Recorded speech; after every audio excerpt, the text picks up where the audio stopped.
But first, a ring of solidarity. That was the hope of protesters calling for free and fair elections in Russia. Thousands took part in today's attempt to surround the center of Moscow. Holding hands, they hope to complete the city's Garden Ring, the road that encircles the historic center. For more on this, we go live to RT's Peter Oliver, standing by near the Garden Ring. So has this been a success that the organizers were hoping for?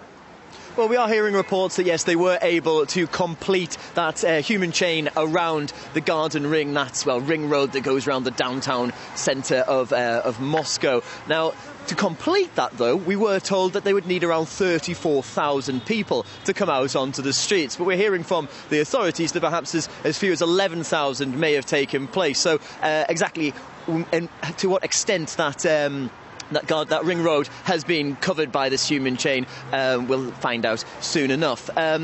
Well, what we also saw today, though, these people who were out there wearing white to hold hands in what was supposed to be quiet solidarity, they were campaigning for free elections, fair elections coming up in a week's time here in Russia. But they weren't the only people out on the streets today. Where I was, there was a very loud and very large group of pro-Vladimir Putin for president supporters that came out, and at some points we saw basically a standoff with one group on either side of the sidewalk, shouting their various slogans and occasionally having a confrontation with somebody from an opposition point of view. Now, these were mostly harmless, sometimes a few raised voices, but most of the time they were in quite good humour.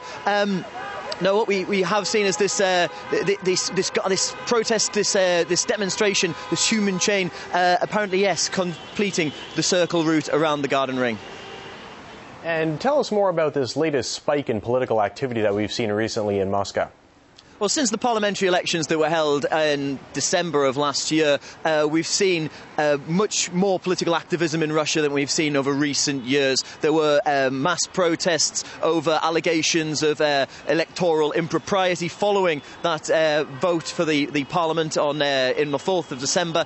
And we've seen that continue with demonstrations, rallies over the past 2 months ahead of next week's presidential vote, which Russians will go to the polls to decide who will be the next president of the country. In this last week, we've seen the largest rally to date. Now, that took place at the Luzhniki Stadium, usually the home of the Russian national football team. It was taken over by the supporters of Vladimir Putin, the groups that want to see him elected in a week's time as the next president of the country. We also saw rallies in favour of the Liberal Democratic Party, the Communist Party, as well as other smaller groups. And yes, and this demonstration that we've seen today in favour of the free and fair vote. So with a week to go, you can't really imagine that we won't be seeing more demonstrations, more rallies over the coming few days and weeks. All right, RT's Peter Oliver live for us from central Moscow. Thanks for that update.